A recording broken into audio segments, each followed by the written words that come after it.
अस्सलाम वालेकुम स्टूडेंट्स। आज के लेक्चर में हम लोग देखेंगे, हमने लेक्चर में जो है वो स्टैक्स को देखा था और स्टैक्स को हमने अरे के थ्रू इम्प्लीमेंट किया था और हमने लिंक लिस्ट के थ्रू इम्प्लीमेंट किया था और हमने टेम्पलेट क्लासेस भी देखी थी कि हम लोग टेम्पलेट जो है वो क्यों यूज़ करते हैं।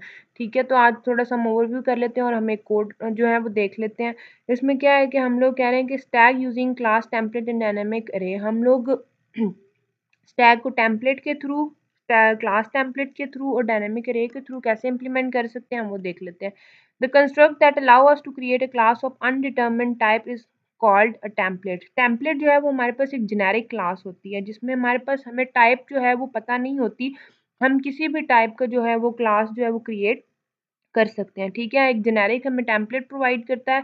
जैसे कि हम टेम्पलेट की एग्जांपल लें तो हम जर्नल अगर हम कहें तो हम जैसे मुख्तलिफ टेम्पलेट्स क्रिएट कर लेते हैं, सीवी टेम्पलेट्स या फॉर्म के मल्टीपल टेम्पलेट्स होते हैं। हम उनमें अपना रेलिवेंट डाटा डाल लेते हैं। वो एक जो मेन जो उसका बॉडी होती है, स्ट्रक्चर होता है, वो हमारे पास बना होता है। उसमें हर बंदा अपने लिहाज से जो है वो इन्फॉर्मेशन ऐड कर लेता है। Class template allow the compiler to generate multiple version of a class type by using type parameter.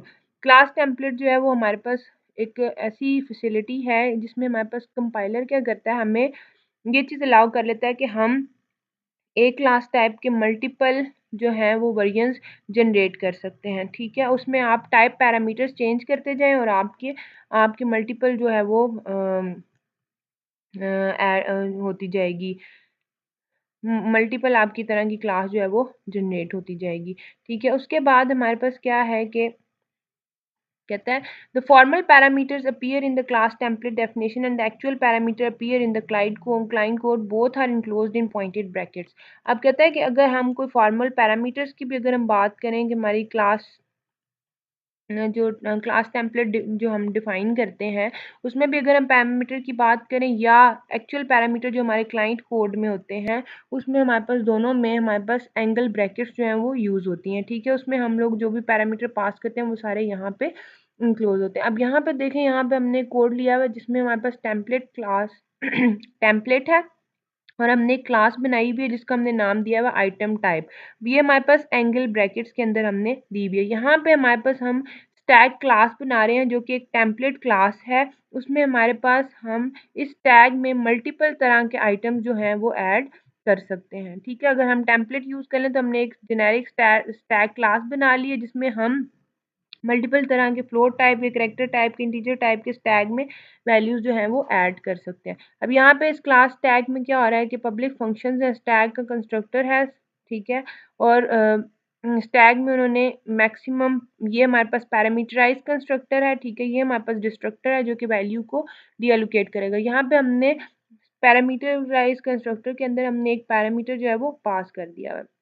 अब यहाँ पे स्टैग में हमने इज एम्प्टी है, इसको हमने कांस्टेंट रख दिया हुआ है। ठीक है, उसके बाद हमारे पास इंटीजर इंटीजर इज फुल का फंक्शन है, ये भी हमारे पास कांस्टेंट फंक्शन है, इसमें कुछ भी हम चेंज नहीं कर सकते। ठीक है, हम कांस्ट का कीवर्ड जब यूज़ कर लेते हैं तो हमने पहले भी देखा था कि हम कोई भी वैल्यू उसमें चेंज नहीं कर सकते। वाइड पुश है, वाइड जो फंक्शन है ये कोई भी चीज़ रिटर्न नहीं करेगा। ठीक है, लेकिन इसमें जो पैरामीटर पास हो रहे हैं, इसमें आइटम टाइप जो हमने टेम्पलेट क्लास बनाई है उसका हमने नाम इसको दे दिया है कि ये उस उसके नाम से हमारे पास क्या है कि हमने एक उस क्लास का, टेम्पलेट क्लास का हमने एक न्यू वैल्यू जो है वो क्रिएट कर ली है। ठीक है, उसमें अब हम क्या करें कि आइटम टाइप का एक न्यू आइटम जो है वो हम पास करें कि पुश में हम आइटम टाइप जो टेम्पलेट है वो जो भी टाइप होगी उसकी, इंटीजर होगी, जो भी होगी, फ्लोट होगी, तो उसका एक आइटम जो है वो हम स्टैक के अंदर पुश कर देंगे। पॉप में हमारे पास क्या है कि आइटम टाइप का रेफरेंस दे रहे हैं और वो आइटम जो है वो हम पॉप करवा लेंगे।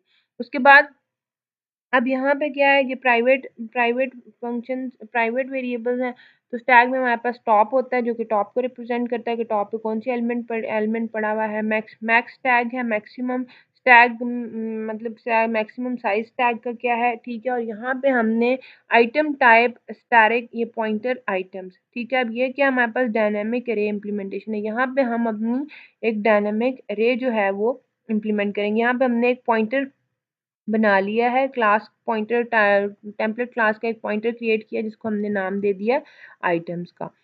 ठीक है, तो ये हमारी क्लास टैग की डिक्लेरेशन है जो कि हमारे पास टेम्पलेट क्लास है।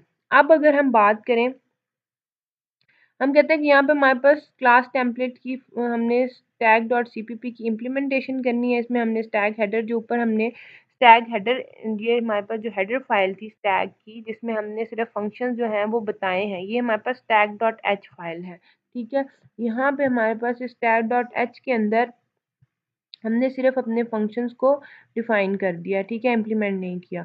अब यहाँ पे हमारे पास सीपीपी के अंदर हम अपने जो टेम्पलेट क्लास है उसको इम्प्लीमेंट करेंगे। ठीक है, यहाँ पे हमने स्टैक और एंगल ब्रैकेट में आइटम टाइप दे दिया और हम स्टैक का डिफ़ॉल्ट कंस्ट्रक्टर कॉल कर लेंगे। ठीक है, यहाँ पे हमने कहा कि हमने मैक्स टैग का जो साइज़ है वो हमारे पास 500 रख दिया, टॉप को हमने -1 से इनिशियलाइज़ कर दिया है। इसका मतलब ये है कि हमारा टॉप जो -1 है, इसका मतलब है कि वैल्यू अभी कोई भी इसके अंदर स्टैग में नहीं है।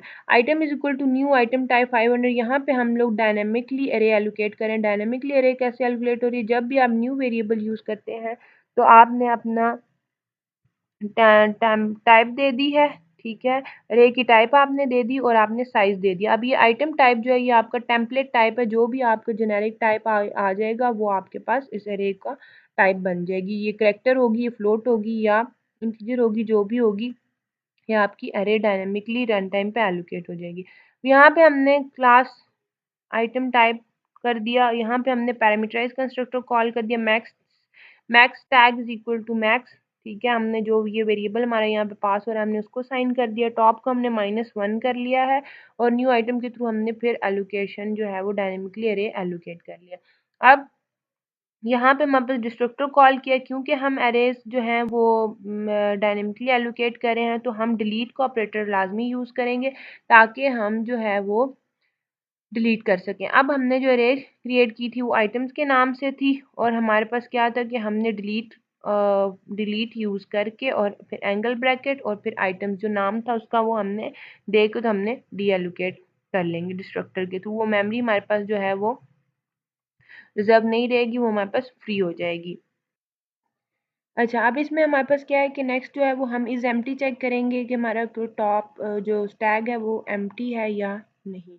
ठीक है, तो हमारे पास टॉप अगर -1 है तो इसका मतलब है कि एम्प्टी है। इज़ फुल है कि आपने देखना है कि हमारे पास मैक्सिमम स्टैक साइज में से आपने -1 कर देंगे तो अगर वो टॉप के इक्वल आ जाता है, ठीक है, टॉप और स्टैक का जो मैक्सिमम वैल्यू है वो अगर आपकी सेम आ जाती है तो इसका मतलब है कि आपका स्टैक जो है वो इस टाइम फुल हो चुका हुआ है।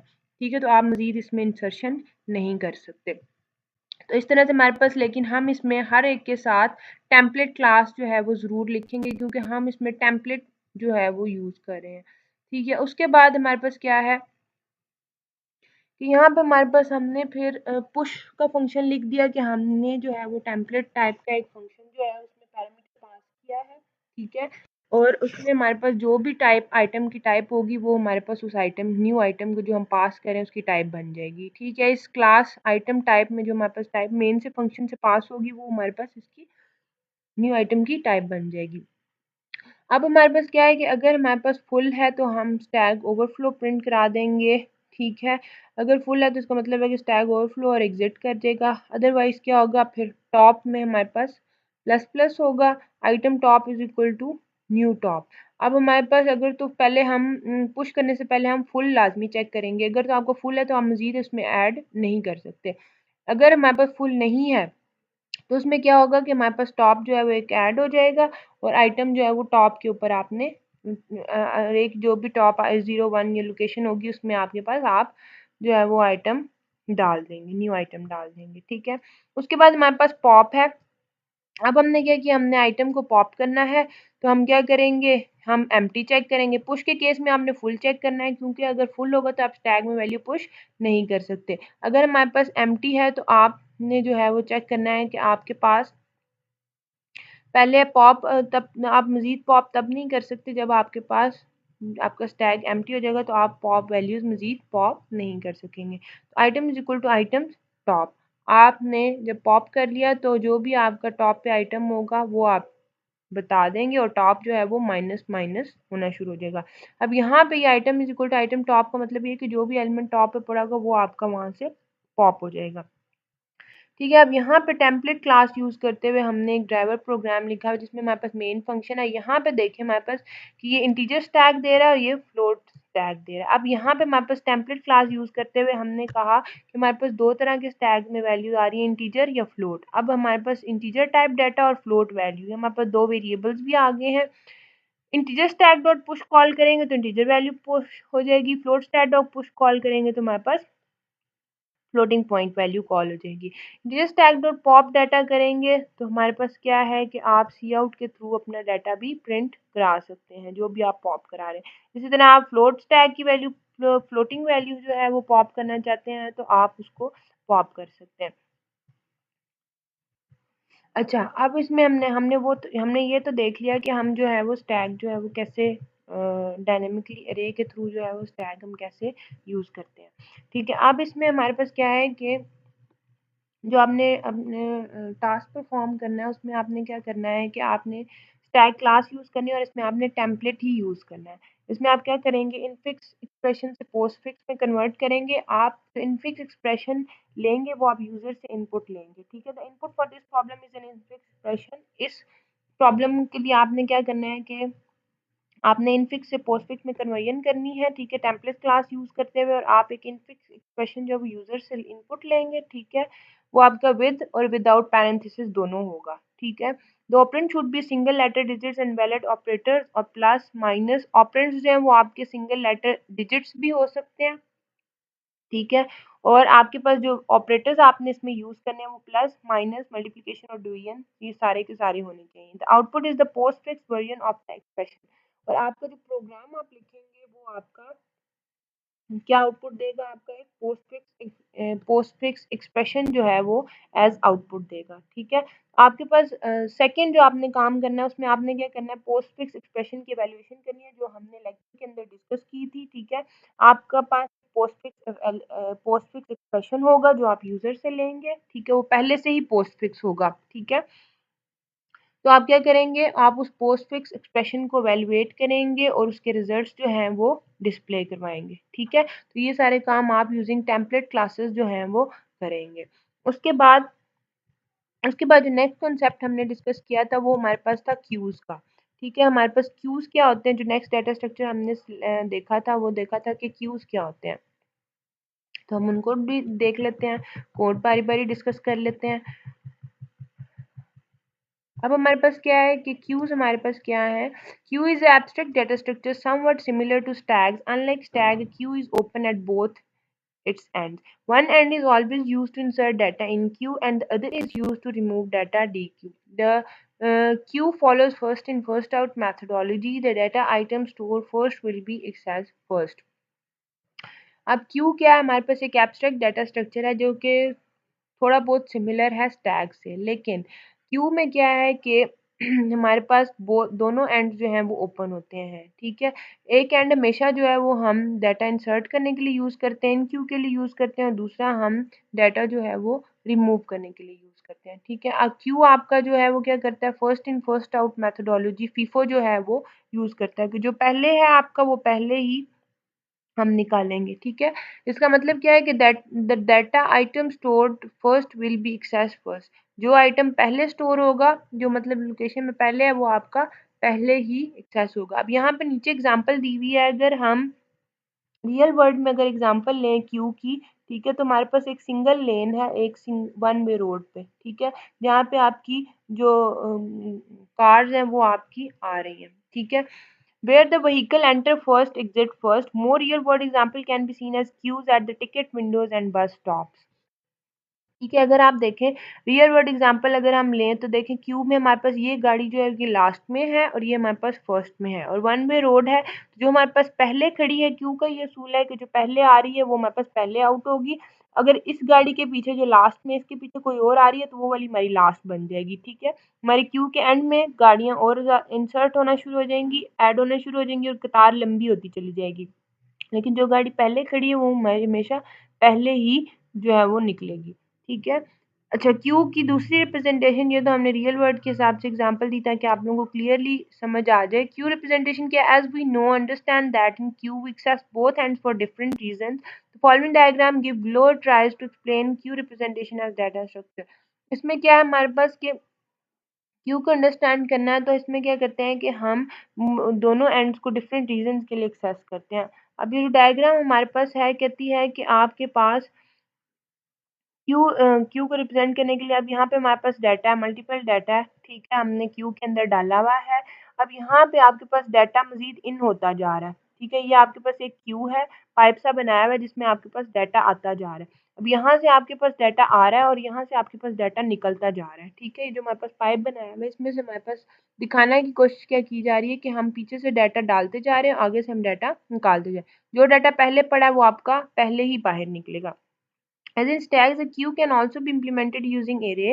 जैसे हमारे पास stacks थे वैसे ही हम queues को भी arrays और linked list के थ्रू pointer या structures यूज करते हुए भी implement कर सकते हैं। For the sake of simplicity, we shall implement queues using one dimensional array।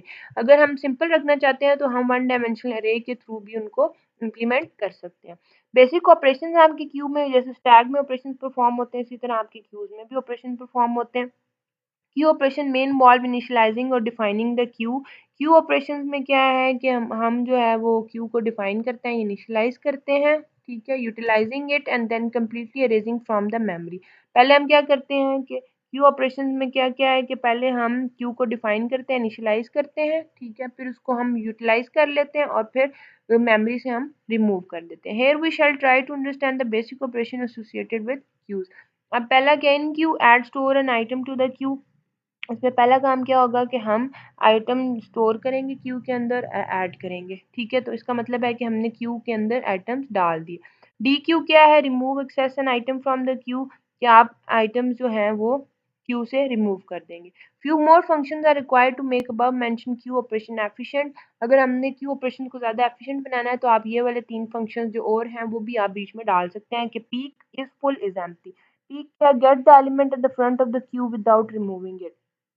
आप क्या, जो भी एलिमेंट आपका फ्रंट पे पड़ा हुआ है आप उसको ले सकते हैं, लेकिन उसको क्यू में से रिमूव नहीं करता। इस फुल क्या करता है? Check if the queue is full. इस फुल क्या करता है? वो चेक करेगा अगर आपका क्यू फुल है तो ठीक है, अगर फुल नहीं है तो आप उसमें और मजीद डाल सकते हैं। इस एम्प्टी चेक करेगा कि क्यू एम्प्टी है तो आप पॉप कर सकते हैं वैल्यू या नहीं कर सकते। In queue we always dequeue access data pointed by front pointer and while enqueueing और storing data in the queue we take help of rear pointer. अच्छा, अब इन क्यू में हम क्या कहते हैं कि हम लोग डी क्यू और access data pointed by front pointer.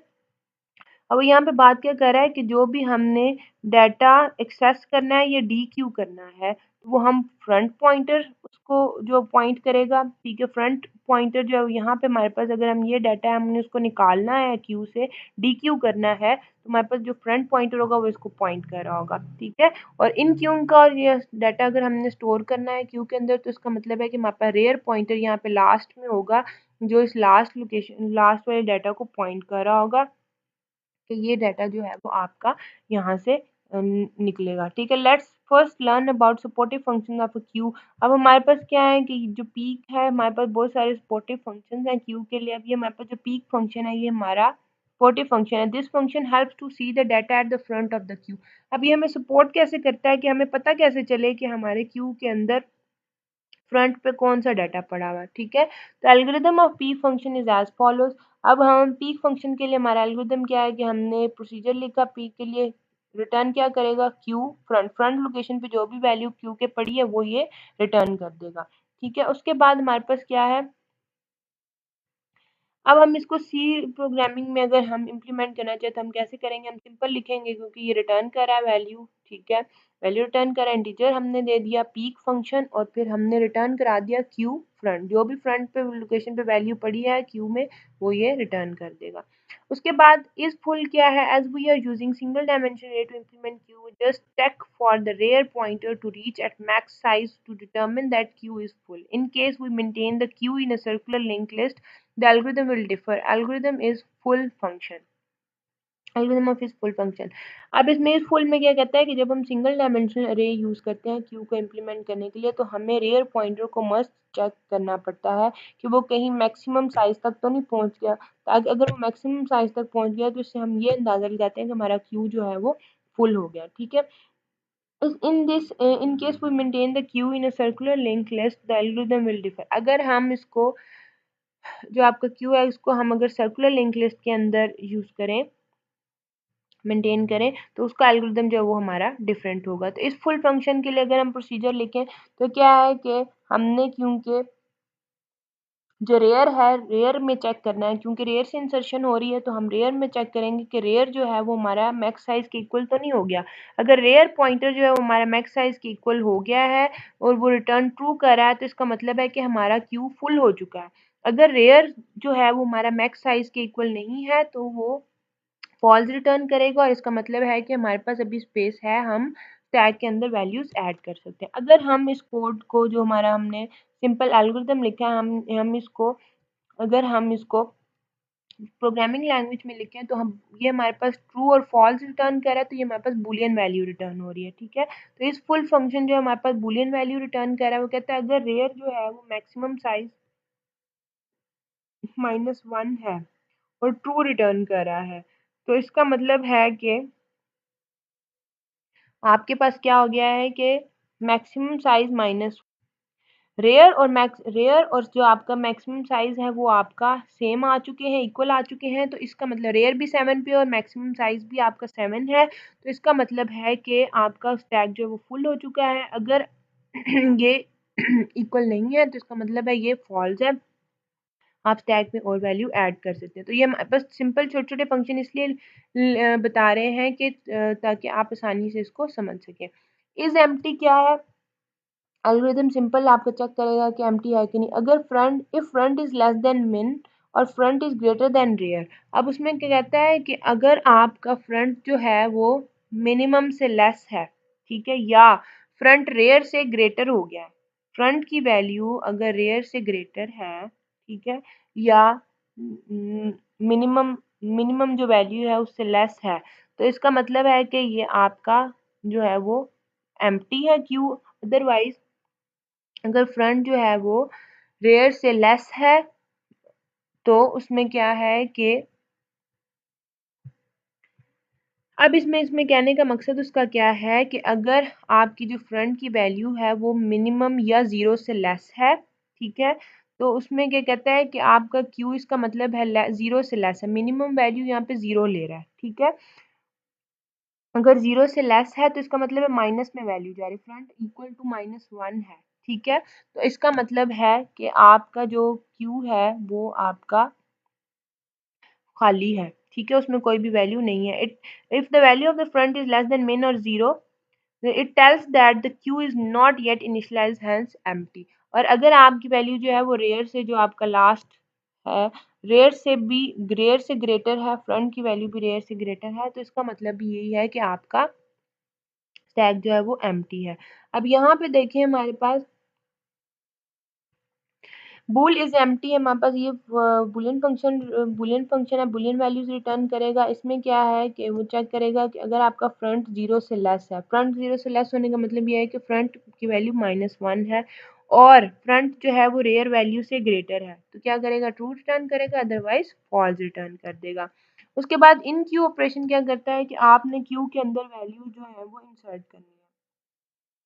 अब इसमें क्या है, queue maintains two data pointers front and rear, therefore its operations are comparatively difficult to implement than that of stacks. अब क्यू में क्या है, हमारे पास दो डाटा पॉइंटर्स हैं, फ्रंट और रेयर। इसमें क्या है कि अगर ऑपरेशन जो है वो आपके इम्प्लीमेंट करना स्टैक की निस्बत मुश्किल हो जाते हैं। ठीक है, तो इसमें क्या है कि पहले आप करें इन क्यू आपने इंसर्ट करना है क्यू में, तो आप क्या चेक करेंगे, क्यू फुल है। सेकंड, आप अगर क्यू फुल है तो आप ओवरफ्लो एरर प्रोड्यूस करेंगे, रिजेक्ट कर देंगे। अगर क्यू फुल नहीं है तो आप रेयर पॉइंटर को इंक्रीमेंट करेंगे और नेक्स्ट एम्प्टी स्पेस की तरफ पॉइंट कराएंगे। इसमें आपने जो एक काम करना है वो ये करना है कि आपने पहले रेयर को इंक्रीमेंट करना है। ठीक है, जब आप रेयर को इंक्रीमेंट करेंगे तो ही आप जो है वो, अगर आपका क्यू फुल नहीं है, ठीक है, तो आप अपने रेयर पॉइंटर को पॉइंट करवाएंगे और नेक्स्ट एम्प्टी स्पेस की तरफ पॉइंट कराएंगे तभी जो है वो आपका एलिमेंट जो है वो ऐड हो सकता है। ठीक है, उसके बाद क्या है हमारे पास कि add data element to the queue location where the rear is pointing. आप उस जगह पे जो डाटा एलिमेंट है वो क्यू लोकेशन में वहाँ पे ऐड करेंगे जहाँ पे आपका रेयर पॉइंट करेगा। ऑब्वियस है कि रेयर आपका किसी ब्लैंक स्पेस को पॉइंट कर रहा होगा।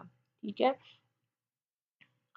उसके बाद अब यहाँ पे देखें कि जो हमारे पास डायग्राम है, रेयर आपका जो है वो सी को पॉइंट कर रहा था। अब रेयर जो है वो आपका एक इंक्रीमेंट होगा, वो यहाँ पे किसी खाली पोजीशन को पॉइंट कर रहा होगा। ठीक है, समटाइम वो आल्सो चेक टू सी, और यहाँ पे फिर आपने डी जो है वो अपना ऐड कर दिया। ये इंसर्शन से पहले है और ये इंसर्शन के बाद है।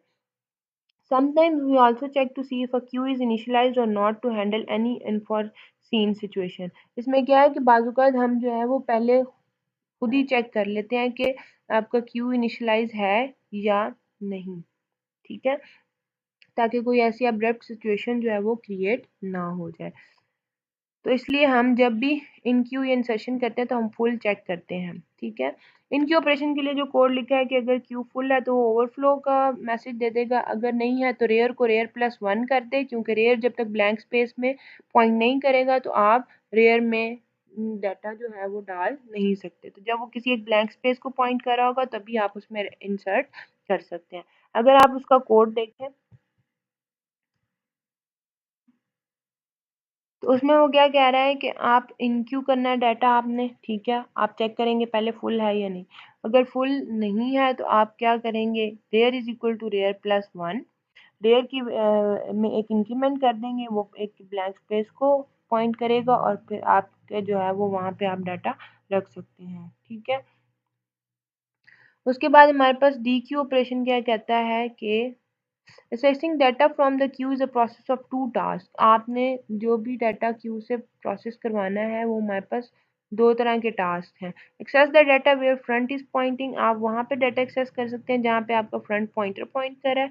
And remove the data after access, और क्या करेंगे, क्योंकि रिमूव कर रहे हैं तो आप फ्रंट जहाँ पे पॉइंट कर रहा है वो उस डाटा को देखेंगे और फिर वहाँ से उस डाटा को रिमूव करवा लेंगे। ठीक है, तो डी क्यू ऑपरेशन के लिए कौन कौन से स्टेप्स परफॉर्म होंगे। Check if the queue is empty, पहले हम चेक करेंगे क्यू एम्प्टी है।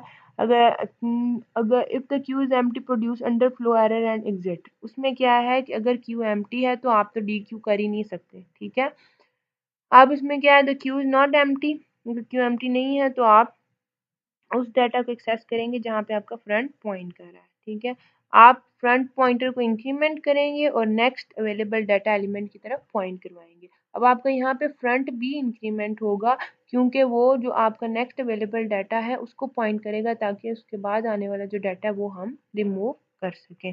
ठीक है, उसके बाद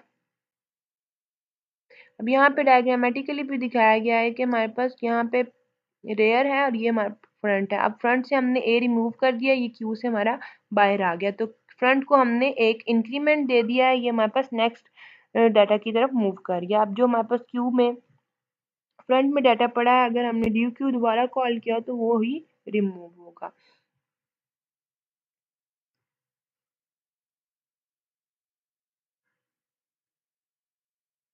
उसके बाद हमारे पास क्या है कि हमने डी क्यू ऑपरेशन परफॉर्म करना है, तो हमारे पास डी क्यू के लिए हमारा जो एल्गोरिदम है वो क्या है कि अगर हमारे पास क्यू एम्प्टी है तो अंडरफ्लो रिटर्न करेगा, और अगर हमारे पास एम्प्टी नहीं है तो वो फ्रंट पे जो भी डाटा पड़ा है, फ्रंट की जो लोकेशन होगी क्यू की, वो हमारे पास हमें दे देगा। ठीक है, और हमारा फ्रंट जो है वो एक फ्रंट फ्रंट पे जो भी एलिमेंट पड़ा है वो डाटा में डाल देगा और फ्रंट को एक इंक्रीमेंट कर देगा। ठीक है, तो अगर हम सी में इसको इम्प्लीमेंट करें तो इसमें क्या है कि वो इज एम्प्टी पहले चेक करेगा और फिर data is equal to queue front, जो भी फ्रंट लोकेशन पे जो भी वैल्यू पड़ी होगी वो हमें वो डाटा में मिल जाएगी, और इस तरह से हम फ्रंट को एक इंक्रीमेंट कर देंगे और हमारे पास डाटा जो है वो रिटर्न हो जाएगा। ठीक है, अच्छा, हमने अभी तक जो है वो स्टैग को देखा और क्यू को देखा, तो अब हम जो है ना इसका एक कोड इम्प्लीमेंट करके देखते हैं, स्टैग और क्यू का दोनों की बारी बारी एग्जांपल्स करके देखते हैं कि हमारे पास ये सी प्लस प्लस पे रन कैसे एग्जीक्यूट कैसे एक्चुअली होता है। ठीक है, अब हम स्टैग को देखते हैं कि स्टैग का कोड यूजिंग टेम्पलेट क्लास जो है वो कैसे हमारे पास एग्जीक्यूट होगा। तो यहाँ पर हमारे पास ये एक कोड है। ठीक है, जिसमें हमारे पास क्या हो रहा है कि हमने एक ही सीपीपी फाइल रखी हुई है और इसमें हमारे पास टैग क्लास बनी हुई है जिसमें हमारे पास ये हमारे पास टेम्पलेट टाइप का, यहाँ पे टेम्पलेट टाइप नेम और टी दे दिया उन्होंने। ठीक है, यहाँ पे हमने जो है वो टी पॉइंटर एक एलिमेंट्स ले लिया है, टी टाइप का एक एलिमेंट बना लिया है, टॉप साइज और एलोकेट फंक्शन ले लिया है जो हमारे पास एलोकेशन करेगा। ठीक है, यहाँ पे पब्लिक में उन्होंने ई नम के थ्रू एक डिफ़ॉल्ट साइज दे दिया कि हमारे पास ये 50 है और एम्प्टी जब होगा तो हमारे पास -1 होगा। ठीक है, यहाँ पे हमारी जो स्टैक की क्लास है, अब यहाँ पे हमारे पास प्राइवेट और पब्लिक फंक्शंस हैं स्टैक की क्लास के। अब यहाँ पे स्टैक का कंस्ट्रक्टर है, फिर पैरामीटराइज कंस्ट्रक्टर, डिस्ट्रक्टर और फिर पुश फंक्शन है जिसमें हम टाइप टी पास कर रहे हैं और आइटम की जो भी टाइप होगी वो फंक्शन जब कॉल होगा तो वो ऑटोमेटिकली उसको ले लेगा। जब मेन से फंक्शन कॉल होगा तो वो ऑटोमेटिकली उसको ले लेगा। फिर शो का फंक्शन है, कांस्टेंट है, इसमें हमारे पास कोई भी वैल्यू हम चेंज नहीं कर रहे। उसके बाद एम्प्टी है, इस फुल और काउंट। काउंट में हमारे पास जितने भी स्टैक के अंदर एलिमेंट्स होंगे वो हमारे पास वो काउंट कर लेगा। ठीक है, अब इसमें हमारे पास क्या है कि यहाँ पे उसी तरह हमने फिर टेम्पलेट फंक्शन स्टैक का कंस्ट्रक्टर कॉल कर दिया। ठीक है, कंस्ट्रक्टर डिफ़ॉल्ट कंस्ट्रक्टर के अंदर हमने डिफ़ॉल्ट साइज दे दिया है और उसके बाद हमारे पास पैरामीटराइज कंस्ट्रक्टर जिसमें हमने कहा है size less than equal to 0, तो ये हमारे पास एक्सेप्शन जनरेट करेगा। Size equal to default size, this size equal to size और फिर एलोकेट का फंक्शन कॉल कर देगा मेमोरी एलोकेशन के लिए। ठीक है, उसके बाद हमारे पास डिस्ट्रक्टर कॉल हुआ क्योंकि डिलीट एलिमेंट्स एलिमेंट्स को जो भी डायनेमिकली एलोकेट हुए होंगे वो उनको डिलीट कर देगा। इस तरह पुश का फंक्शन है वो हमारे पास हमें बार बार बताने की जरूरत नहीं है, हमने पुश के फंक्शन में पैरामीटर पास किए हैं। ठीक है, इस तरह उसके बाद हमारे पास हमने शो करवाए हैं अपने एलिमेंट्स और उसके बाद हमारे पास हमने पॉप करा लिए हैं। ठीक है, अब हमारे पास क्या है कि पीक फंक्शन ये बताएगा कि आपका टॉप एलिमेंट कौन सा है, is empty function is full और आपका जो है वो सी आउट का फंक्शन है। उसके बाद आपके पास क्या है कि हमारे पास मेन का फंक्शन आ गया। यहाँ पे मेन में हमने देखें, यहाँ पे मेन में हमने दो स्टैक लिए हुए हैं। ठीक है, एक इंटीजर स्टैक का ऑब्जेक्ट बनाया और एक फ्लोट स्टैक का ऑब्जेक्ट बनाया। अब हमने इंटीजर स्टैक को स्टैक डॉट पुश के थ्रू कॉल किया है। ठीक है, हमने हार्ड कोड किए हैं, वैल्यूज हम खुद इसमें ऐड कर रहे हैं। तो यहाँ पे हम देखें, अगर मैं ये वाली सारी चीज़ जो है वो यहाँ पे देखें, यहाँ पे मैं जो जो स्टेटमेंट अगर कमेंट कर दूंगी तो वो हमारे पास नहीं शो होगी। ठीक है, तो हमने पहले क्या किया कि हमने सिंपल जो इंटीजर वैल्यूज हैं उनको प्रिंट करा लिया, उनके सारे फंक्शन उस ऑब्जेक्ट के थ्रू कॉल कर लिए और फिर हमने जो फ्लोटिंग वाले वेरिएबल्स हैं उनके थ्रू हमने सारे जो है वो फंक्शंस कॉल कर लिए। तो इस कोड को हम रन करके देखते हैं कि हमारे पास आउटपुट क्या देता है। अच्छा, अब अगर आप देखें तो हमारे पास हमने जो इनपुट दी थी कोड में, हमारे पास जो हमने सिंपल स्टैक के लिए वैल्यूज इनपुट की थी वो हमारे पास थी एलिमेंट्स जो हमारे स्टैक में थे 3 2 1। क्योंकि हमारे पास नो डाउट ये स्टेटमेंट पहले कॉल हो रही है लेकिन जो पहले जाएगा वो स्टैक में हमारे पास नीचे जाता है। ठीक है, तो 3 हमारे पास ऊपर है। तो इस टाइम काउंट क्या है कि हमारे पास 3 एलिमेंट्स हैं। हमने स्टैक को सी आउट कराया। ठीक है, उसके बाद हमने फौरन काउंट कॉल कर लिया, साथ ही काउंट उसने करके दे दिया कि हमारे पास 3 एलिमेंट्स हैं। टॉप एलिमेंट आपके स्टैक का 3 है, काउंट 3 है। पॉप आपने थर्ड एलिमेंट 3 एलिमेंट पॉप कर लिया, जो आपका अपर मोस्ट एलिमेंट था टॉप वाला एलिमेंट आपने पॉप कर लिया स्टैक से और फिर पॉप करने के बाद आपके स्टैक में कितने एलिमेंट्स रह गए वो आपने काउंट करना है। तो हमारे पास यहाँ पे 2 एलिमेंट्स रह गए। ठीक है, इसी तरह अब हमारे पास क्या है कि वो बता रहा है कि आपके पास कितने एलिमेंट्स हैं।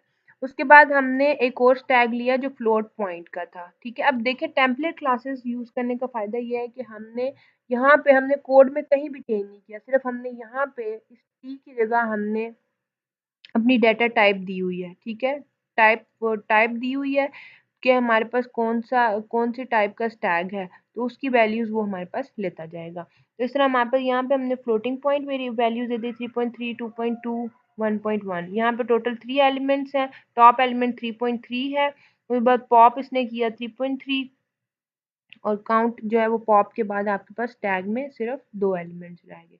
ठीक है, अगर आपके पास यहाँ पे आप जो है वो करैक्टर टैग भी देना चाहें तो आप जो है वो भी दे सकते हैं। ठीक है, आप अपने कैरेक्टर्स जो है वो डाल दें तो वो भी यहाँ पे प्रिंट हो जाएंगे। अब यहाँ पे देखें, अगर हम ये काम करें कि हम यहाँ पे इंटीजर और हमने फ्लोट तो देख लिया, अगर मैं यहाँ पे कैरेक्टर देख के देखूँ टाइप, ठीक है, तो हम देखते हैं कि हमारा जो ये टेम्पलेट है ये हमारे पास काम करता है कि नहीं करता। ठीक है, मैं बाकी चीज़ नाम यहाँ पे हम सी कर देते हैं। ठीक है, यहाँ पे भी हम सी कर देते हैं कि कैरेक्टर्स टैग है, यहाँ पे भी हम सी दे देते हैं। ठीक है, यहाँ पे भी हमारा सी आ जाएगा। उसके बाद जहाँ जहाँ पे आपने चेंज किया है वहाँ पे सब जगह पे आपको चेंज करना पड़ेगा। ठीक है, तो आप जो है वो मल्टीपल इसको मल्टीपल तरह की वैल्यूज जो है at the same time using template वो यूज कर सकते हैं। ठीक है, यहाँ पे हमने सी कर दिया सब जगह पे और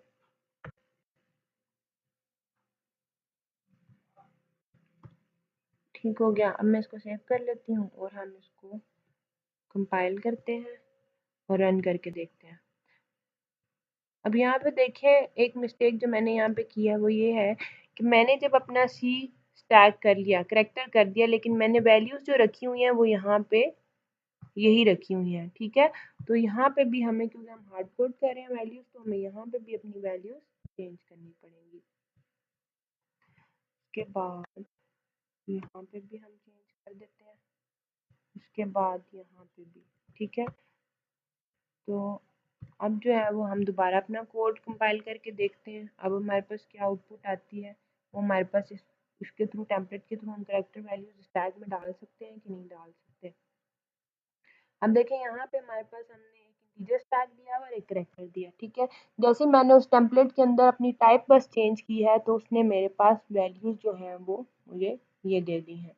ठीक है, अब हमारे पास टैग में जो अपर वैल्यू हमारे पास सी, बी और ए है। ठीक है, काउंट 3 है, टॉप एलिमेंट वो बता रहा है सी है, पॉप उसने कर लिया सी, और काउंट जो है उसने बता दिया कि पॉप करने के बाद जो आपकी काउंटिंग है वो 2 है। अब अगर हम इसमें एक और चीज़ देखना चाहें, हम कहते हैं कि जी इकट्ठे 3 भी लेता है कि नहीं लेता, तो आप जितने मर्जी इसमें देते चले जाएं, वो आपका टेम्पलेट फंक्शन जो है वो एट द सेम टाइम उतने डिफरेंट तरह के स्टैक जो है वो आपके लिए बना के दे देगा। अब यहाँ पे देखिए टेम्पलेट फंक्शन से कितना हमें फ़ायदा है कि हम सिर्फ एक जगह पे चेंज करते हैं, हमें बाकी कोडिंग, बाकी जो उसका एक फंक्शंस हैं उनको हमें चेंज नहीं करना पड़ता, बाकी सब जगह पे वो सेम ही रहता है। ठीक है, अब यहाँ पे अगर हम देखें तो हम अगर इसको जो है वो कर लें, मैं लेट्स सपोज कहती हूँ कि मैं साथ में फ्लोट भी डालना चाहती हूँ, मैं फ्लोट भी स्टैक क्रिएट करना चाहती हूँ। ठीक है, हम उसको भी करके देख लेते हैं कि वो भी हमारा काम करता है या नहीं करता। ठीक है, तो यहाँ पे हम जो है वो कर लेते हैं, यहाँ पे हमने जो है वो ऐड कर दिया, यहाँ पे भी हमने ऐड कर दिया, और यहाँ पे भी हम जो है वो चेंज कर देंगे। आप पैरामीटर्स में भी वैल्यूज चेंज करेंगे, अगर नहीं करेंगे तो फिर आपके पास एरर आएगा। तो यहाँ पे मैं 1.1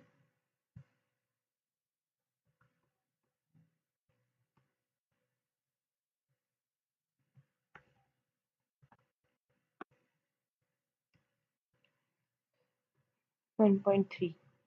ठीक है, उसके बाद हमारे पास, अब अगर हम इन्हीं फंक्शंस को चेंज कर लें, ठीक है, तो हमारे पास क्या आउटपुट आएगी।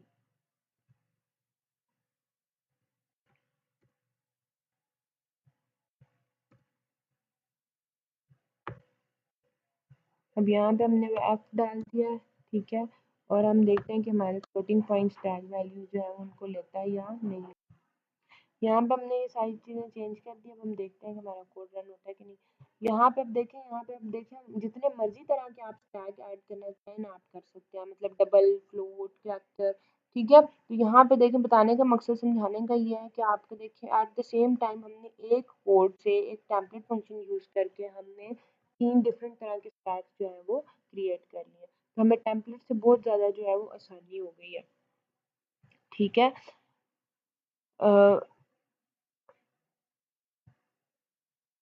उसके बाद यहाँ पे हमने जो कोड पढ़ा था वो हमने उसको इम्प्लीमेंट करके देख लिया कि इसकी आउटपुट कैसे आती है। ठीक है। नेक्स्ट जो हमारी लैब होगी उसमें हम देखेंगे कि हम क्यूज़ को जो है वो टेम्पलेट के थ्रू इम्प्लीमेंट करके देखेंगे। क्यूज़ को हम देखेंगे कि हम क्यूज़ की डिफरेंट टाइप्स देखेंगे, सर्कुलर क्यू और प्रायोरिटी क्यू देखेंगे कि वो हमारे पास कैसे वर्क करते हैं। ठीक है। तो हम जो है वो इनकी इम्प्लीमेंटेशन भी करके देखेंगे। Thank you so much.